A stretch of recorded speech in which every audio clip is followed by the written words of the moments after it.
You might be able to tell by the way that we've come on to the live stream. We started early.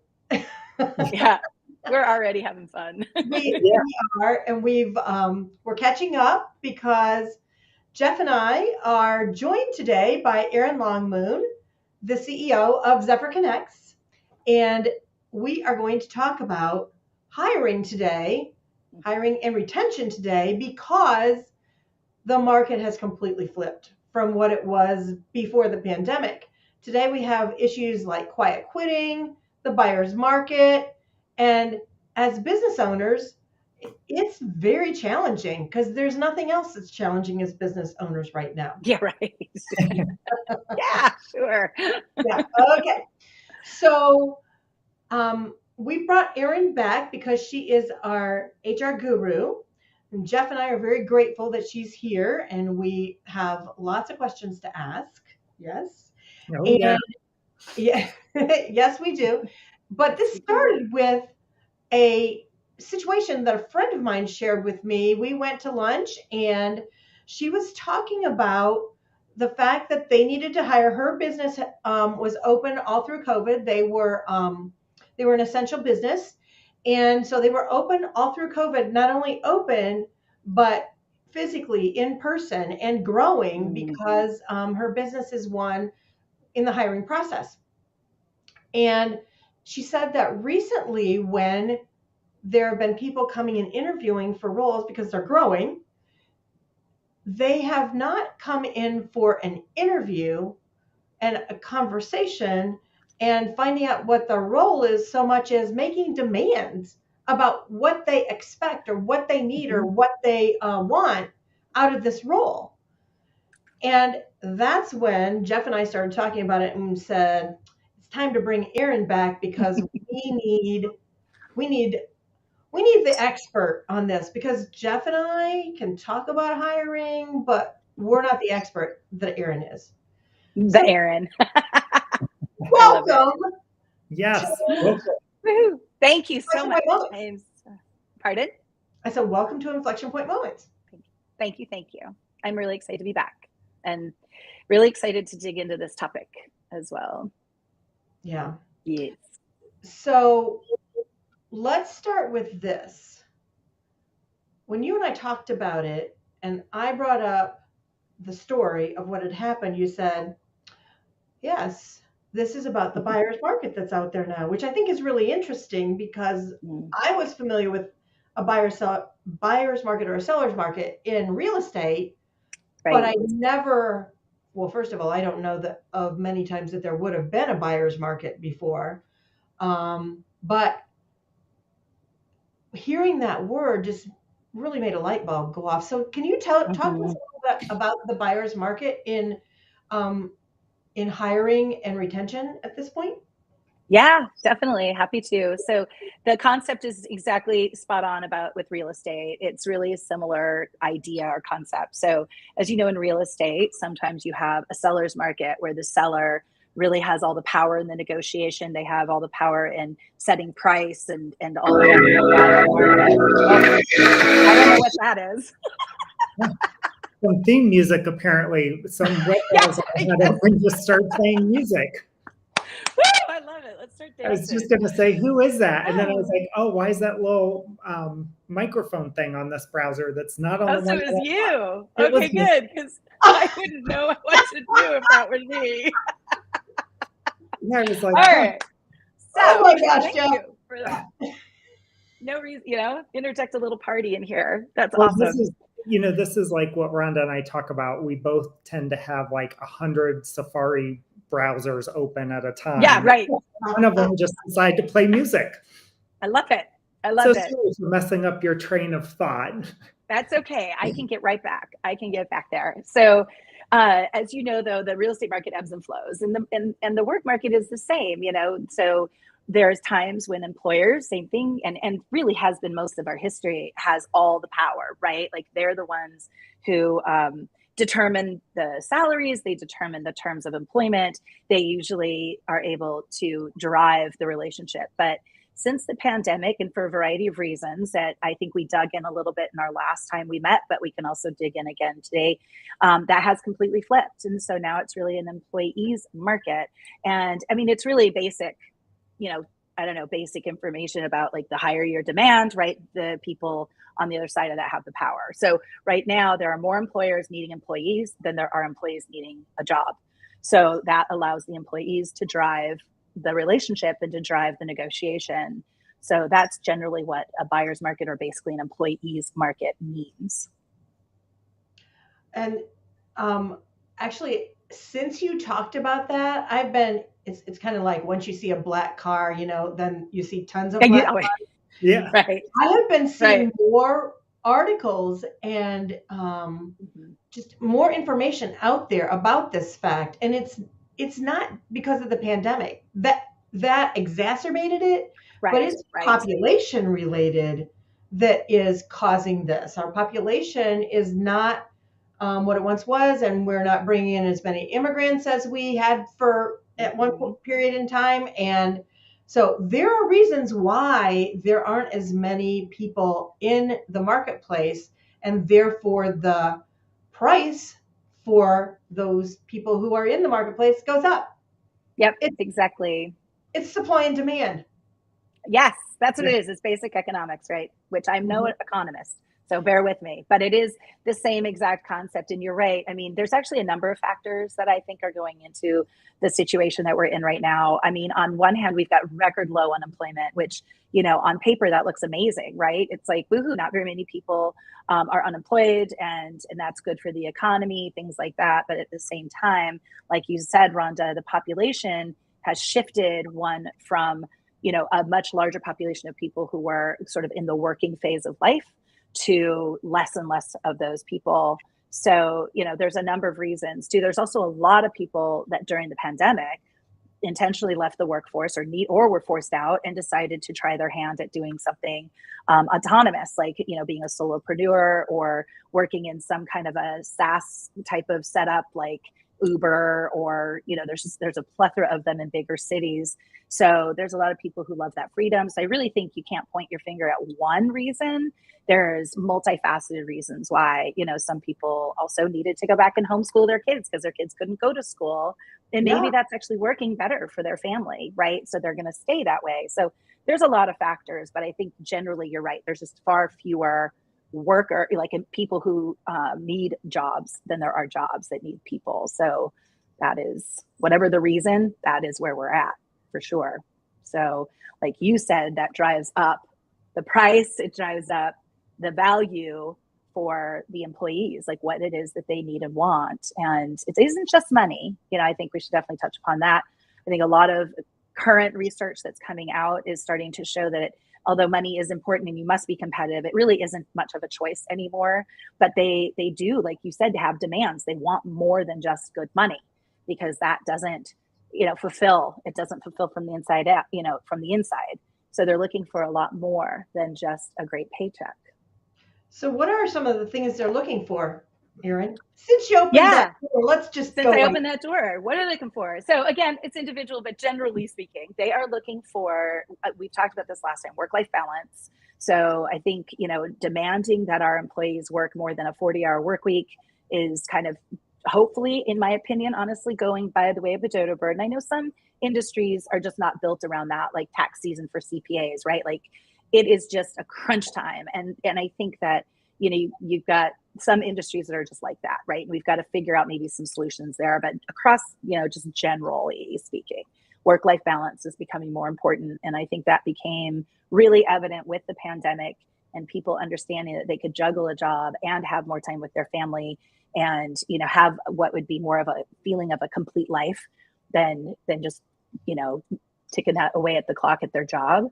So that's one. Another big one, I think, and what I'm reading more and more, and this is what we were sort of predicting at Zephyr a while back, a couple of years ago, is people want more personal fulfillment through work.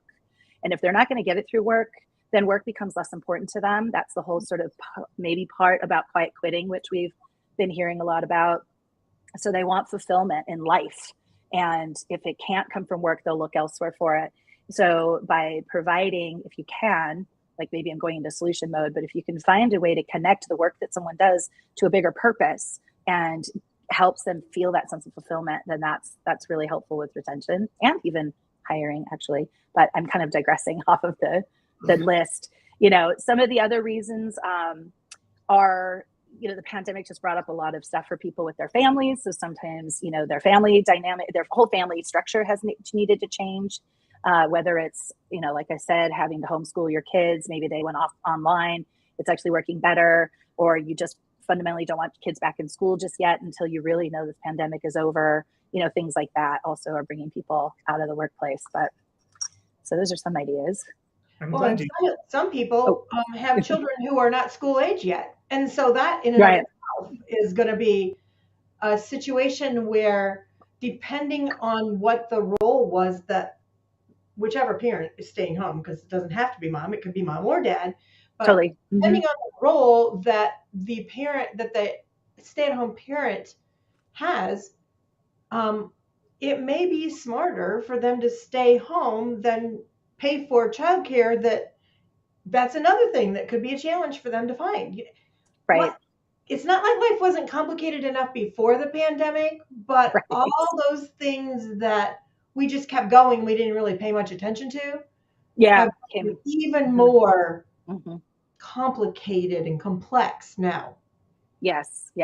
And Jeff, you were going to say something, and then I want to add on. But I was glad that you had mentioned kind of what people are looking for, because I think that's something I've heard in small business circles is, man, I can't compete with these larger employers in my marketplace that are offering $15, $18, $20, $22 an hour for kind of entry-level jobs into the market.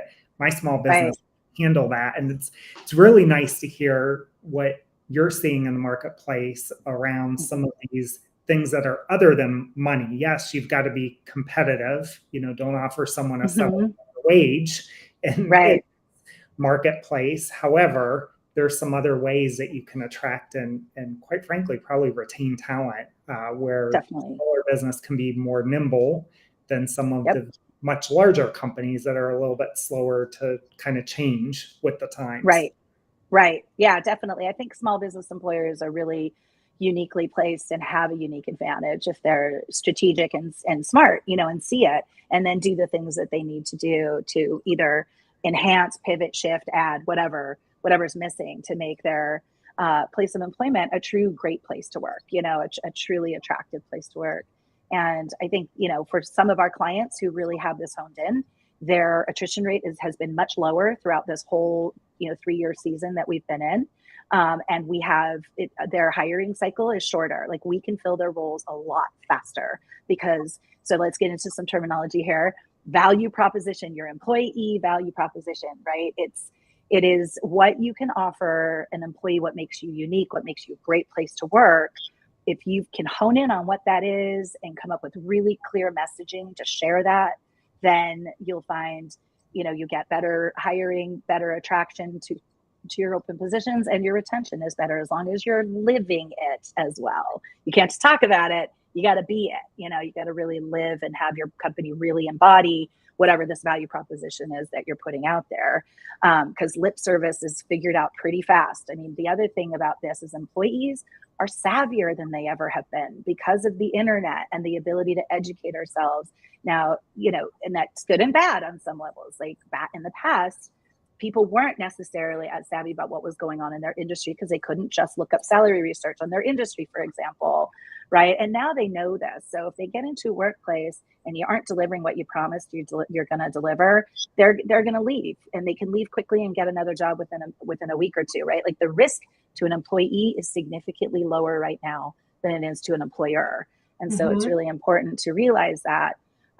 One other piece, though, going back to your question, Rhonda, that I want to make sure I touch upon is culture as well. So there's some new research that's been coming out. MIT Sloan put out something. I can't cite them all. If you Google it, really, it will come up a lot of different research. And I'm loving that there's finally research, right? Like, it's been sort of, theory up until we're starting to see a lot of research coming out in the last 6 months to really corroborate what we've been believing, what we've been seeing.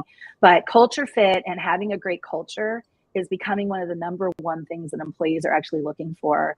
Like, if I'm going to spend 40 hours of my life every week, I want it to be somewhere that I not only feel fulfilled and I feel like I'm doing good work, but that I enjoy going to. And employee happiness at this point is becoming one of the number one ways to retain your people, is providing a workplace where people can be happy. Now, I want to preface, happiness ebbs and flows. Not everybody's gonna be happy 100% of the time. You just can't. That's not what we're striving for. But generally speaking, it's a positive place to work. People like each other. They like the work they're doing. The leadership is kind and respectful. And, people are like, I actually want to go to work on Monday morning. That's what I mean, And so, yes, you'll have bad days and whatever, but generally speaking, people can say, I enjoy my job. I enjoy the people I work with. I enjoy our clients or what we're doing. That's what you got to strive for if you want to keep people. Yeah, what I hear in that, and correct me if I'm wrong here, but I'm hearing a sense of well-being in the workplace. Yes. Okay. Psychological safety. Yes. Yes. Psychological safety in the workplace. Yeah, it's a big deal. Mm-hmm. Yeah. So let's go back, if you don't mind, to my friend's story of the people coming into the interview and essentially making demands, which is, I mean, as you've said, in this buyer's market, they can say, hey, you know what, I can't work on Thursdays and Fridays, and I need to be able to be done by 4 because I got to get my kid off the bus. I have another story about that, but we're not going to go into that right now. But okay. The how as a person who's doing the hiring as a small business owner, how do you deal with that coming at you? Speak English, Rhonda. Gotcha. I love it. And how do you, I don't know if I want to say shift your mindset, but respond to that in a way that's not like, well, forget you, I'll find somebody else, when that person may be the perfect match. If we can get past that hurdle of what one person wants versus what the other person was expecting to hear in the conversation. Yeah. How do two people talk to each other so they can find the mutual place of culture fit that could be perfect if we can get past this? And quite frankly, I'm really stunned. Maybe it's just me, but that somebody would come in and just, off the bat go, and I need this and I need this before we've ever had a conversation. Really? Yeah. It's interesting because I'm hearing this from a lot of clients as well, not just in the interview, but even, like new hires. Like, somebody just came into one of our clients' space about 8 months ago, I believe it is. And then she comes in one day with this literally typed out list of demands that she wanted, from everything from a change in schedule to higher money, to different benefits, like blah, blah, blah, right? Like just this huge laundry list of stuff. And sure, it's off-putting. I mean, my gosh, I think any employer's first knee-jerk reaction is like, who do you think you are? Like, what are you doing? Yeah. And I think what you nailed it, I think, with mindset. So let's start there. We also have to look at the history of work a little bit and just know, can't remember if I mentioned this last time, but you got to understand, like, we're going through this huge evolution of work. And just like we're going to do huge evolutions in other areas of humanness, right? And we're in a really big shift. So, the traditional work environment was very, you're lucky you have a job, so you better show up. And if I want you here 10 hours, you better be here for 10 hours. And, right or wrong, I'm not here to blame. It's just, that is what employers were doing. The Industrial Revolution, all the way through even women going to work. Women wanted to go to work, so they were willing to do whatever it took, right? So we set up this sort of foundation of employees being willing to be the ones to bend over backwards, do whatever it took, so we couldn't lose, we're not going to lose our jobs. And for a variety of reasons that we sort of touched upon, it's completely shifting, and employees are going, let's level this relationship. And the way I would really love mindset shifting to take place is thinking of the employee and the employer as a partnership. And it's something you co-create together. So if you're in an interview, for example, with a candidate whose resume looks really spot on, and you're super excited about aspects that you already know, and they come to this list of demands, if it were me, I would probably do let's step back from demands for a minute. Let's see if we have a partnership that will work. And then let's talk about what you need to make this partnership work. And I'll talk about what I need to make this partnership work, and see if we can find that ground where it's benefiting both of us.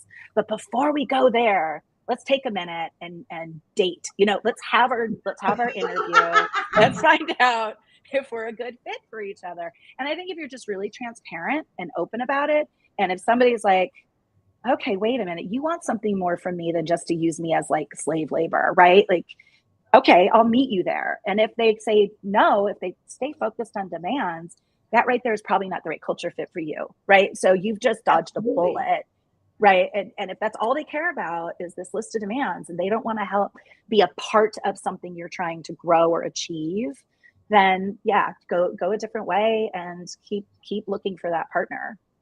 So that's some of the a great tip on how to respond to something like that, especially as a small business owner. If you're in there and you're not used to that, yeah, you're definitely not. It would definitely be an off-putting. I mean, several years ago, that would have been, thanks for coming in. We appreciate your time, and you're immediately escorted out. Right, right. Where now it's a little bit of I think, a challenge to evolve to. One of the things that I'm really interesting about in talking to you about is this concept of quiet quitting. Yeah. From your perspective, what is it? And then from your perspective on what it is, why would people be doing this versus just flat out quitting if they know they could find something else in a matter of a week or two, which is it's just fascinating to me that, people are willing to quiet quit, but not actually pull the ripcord and quit. Right. Yet, right. I guess I don't see how, as an employee, I could still be happy even if I went along with this quiet quitting. I'm still going to be miserable more than likely. Right. And Jeff, I have to admit, I still think there's a lot for us to learn about what this is. This new terminology came out and what's driving it. But I do think that part of it is this idea that, and where it came from, we can talk about that separately, but that there's this idea that, again, the history of work is to treat employees poorly and to expect a lot out of them, and that a paycheck alone is supposed to be enough of a value trade, right? You work for me, I pay you, that's enough. And I think a lot of people in the newer generations have seen their parents completely burnt out, have seen their parents lose a job after being at their company for 20 years. They've seen their parents job hop. Some of them maybe even had to file bankruptcy, right? Because of not being respected as an employee, whatever their viewpoint, it shapes the way they see the world of work. And then comes this pandemic, which kind of allowed everybody to step back and reevaluate their life and kind of put a pause, right? A long enough pause that everybody could take that moment, reflect, and decide that they wanted something different. So quiet quitting, I think, isn't necessarily, and this is my theory, that people who are actually quiet quitting are not people who actually want to go find a job where they're going to be super engaged necessarily. They are just thinking, in order for me to have work-life balance, I need work to not be a significant priority.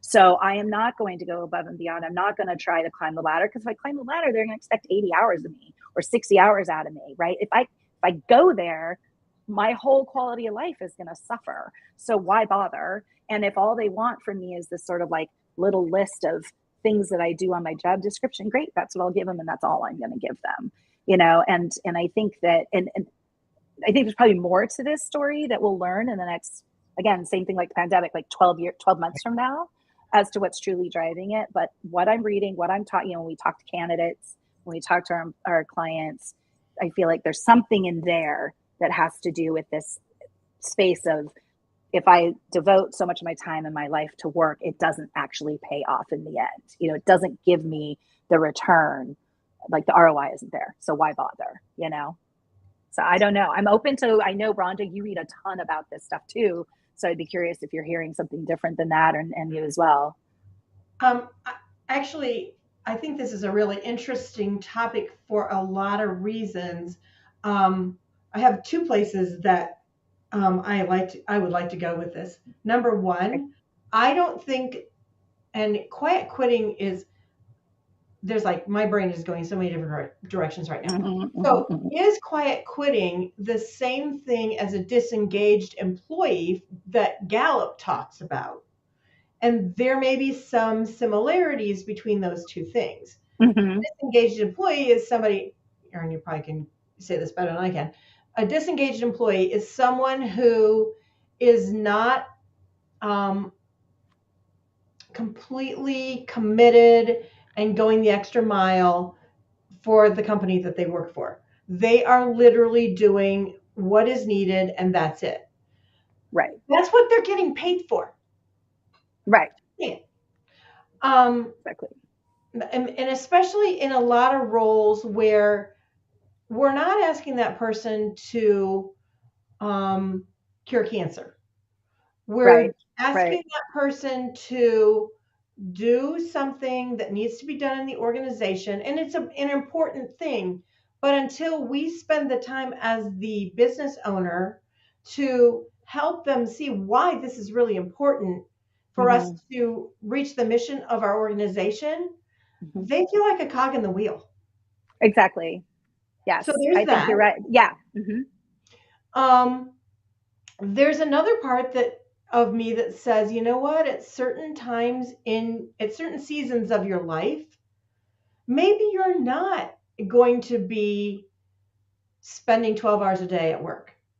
Yeah. Maybe because you have small children at home and your childcare situation is what it is, you have to have good boundaries on how much time you can spend at work.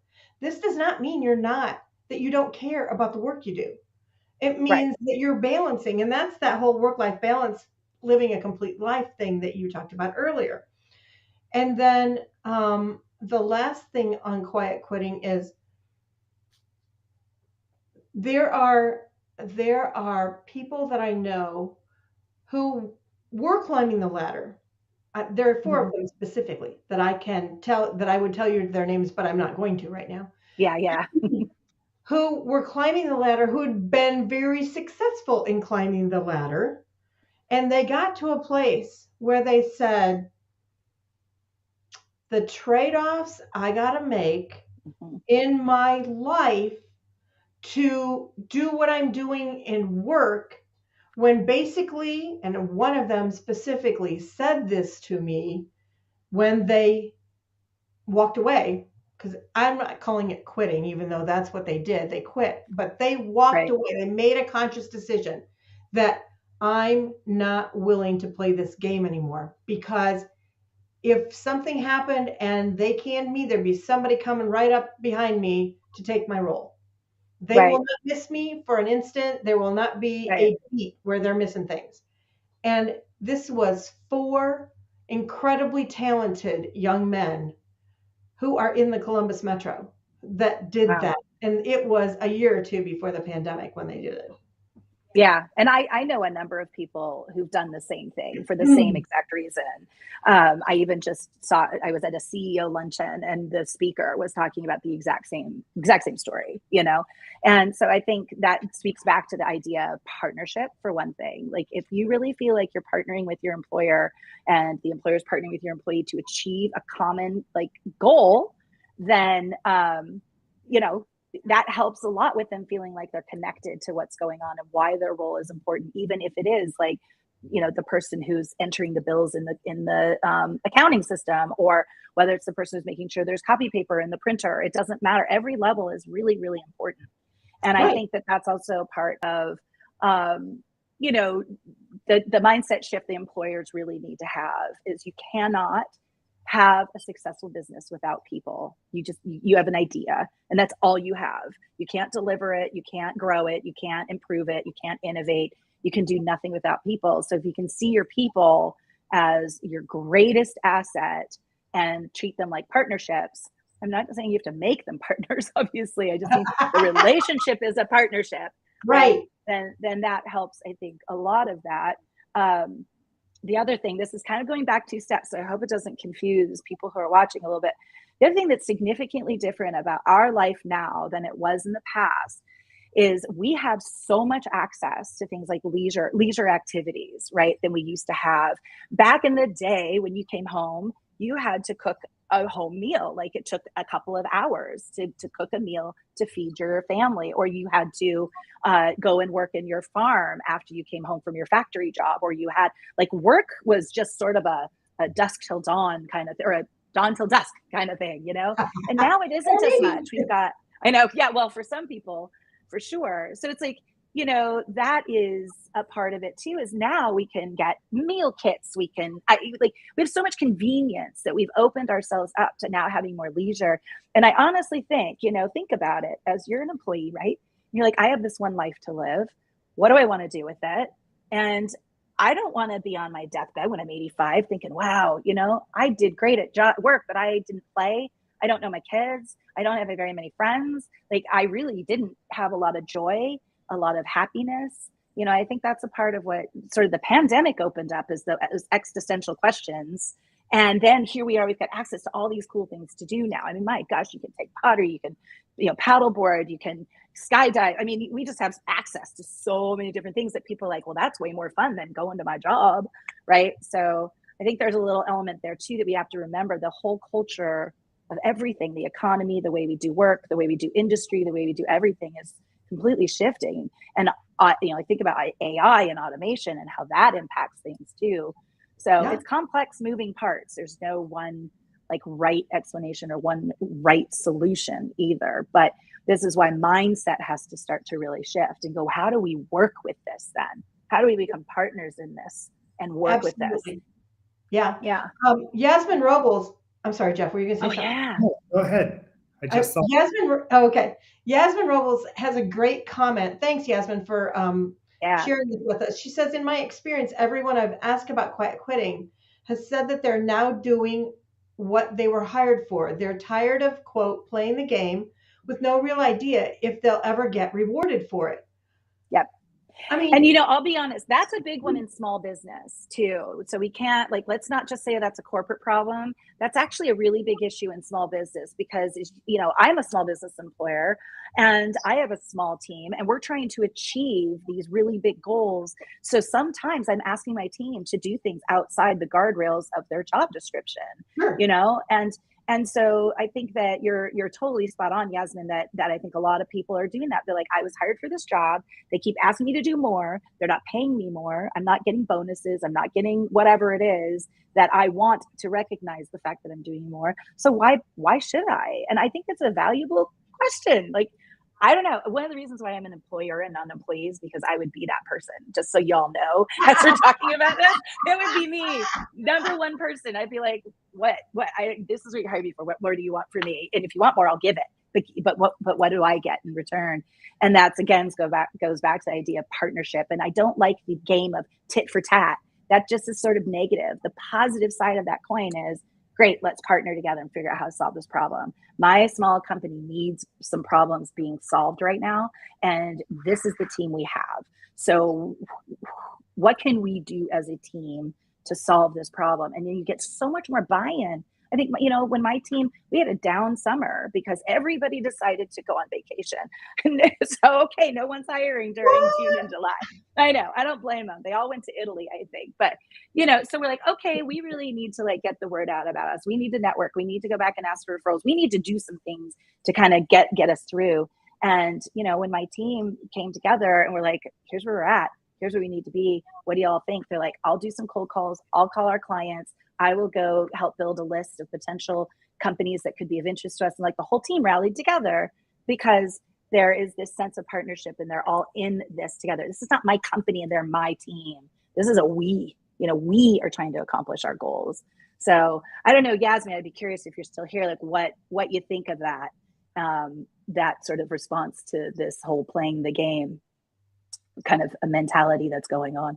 I think it's harder too for employees to turn to employers and say, let's partner. It really needs to come from the leadership. That mindset has to come from the leadership and approach the employees with this concept. So how have you helped your clients that you work with? How do you help them build that mindset? To me, that's coaching. That's great. Yeah, that is more coaching than what we do. But we do it just in the way we talk about the market right now. We do, because we do get a lot of, especially our newer clients, the clients that have worked with us for years. We've just sort of helped gradually shift this mindset because they're seeing that as they're bringing in the right people, the culture fit, their ideal fit people, that they can do so much more with a smaller team. And, so we've talked to them about what are your core values. When we work with clients, right, like we're trying to figure out the core values of that company, the culture of the company, the leadership style of the company. So if we hear something in that sort of discovery phase, we're like, that's maybe not quite the right mindset for today's market, then we have that conversation. We're like, in today's market, whether you like it or don't, that's kind of irrelevant. This is what it is. Right. Just like the real estate market. You may hate that it's a buyer's market, but if you're a seller or vice versa, but you can't change that. You just have to figure out the best how to leverage that and how to use it to both people's advantages, right? Exactly. So we just coach through conversation. And then when we hire the right people, they kind of get it. They kind of get how partnering with them and getting the right people on their team can shift everything. That makes a world of difference when you align the right people to the company's culture. And I love what you talked about with your team, making it a we. Yeah. Because I think so long it's been kind of a one-sided. I even talked to some business owners that, well, I need my team to do X because I need X in income for myself. And it's like, well, wait a minute. If wait a minute. the team wasn't in place, you would have little to no of the income that you have. So why don't we flip that switch a little bit and talk about how do you reward the team or get the team on board with where you might be going? If goals are below plan, how can the team rally together? And then what are you going to do as the business owner to reward people for helping you grow this business? That's outside of their, what you hired them to do. Right. I think we'll see, this will be, again, let's talk in 12 months, 18 months again, and look back. But I personally, this is again an IMO, in my opinion, I think that the small business employers who really embrace this concept of partnership and co-creating, like co-creating goes along with partnership, right? Is not just saying, okay, here's my vision, you help me create it. It's, okay, I kind of have this idea, and I think this is the way, we should serve, or we should, do what we're doing. But I'd love to hear your ideas. I'd love to co-create how we're going to do this together. And you have to be a good coach and a good mentor when you're an employer if you're going to go that route, because you probably do have more experience in aspects of running a business, making strategic decisions, pivoting, innovating than maybe your employees. And I say maybe, that's not always the case, but let's just say for the sake of this. So then you have to coach and mentor and teach, up level them to your level of expertise and knowledge and experience if you can, and then you really can start co-creating in a really big way. But I would be curious in 12, 18 months, the ones that kind of embrace that new idea, how much farther that they're going to go. And there will be hiccups and roadblocks and things. Nothing new is ever an easy road. We're going to hit roadblocks and road bumps, but generally speaking, I would be surprised. I think those smaller businesses will achieve so much more. The employers will have so much more freedom.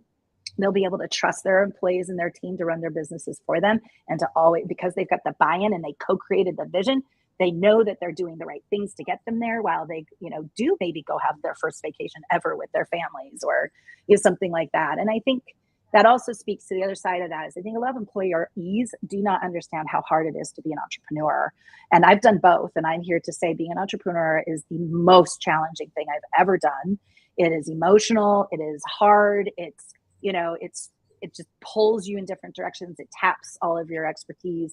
It's hard. And, I don't hide that from my team. I share that with my team. And I think that helps them understand that I'm not this person just, bringing in the paycheck for all their hard work, right? And I have the easy life. That's not the case at all. And by sharing that and being a more transparent, I think also helps them understand that they're a part of the we, and I'm as much a part of the we,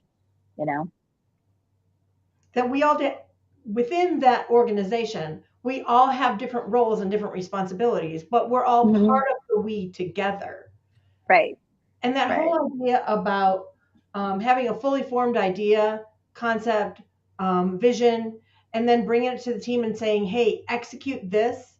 If you bring them in the process of developing the idea, they just might be able to bring something to that table that can make all the difference in the world, because they can see something from their perspective that you can't see from where you sit. Yep.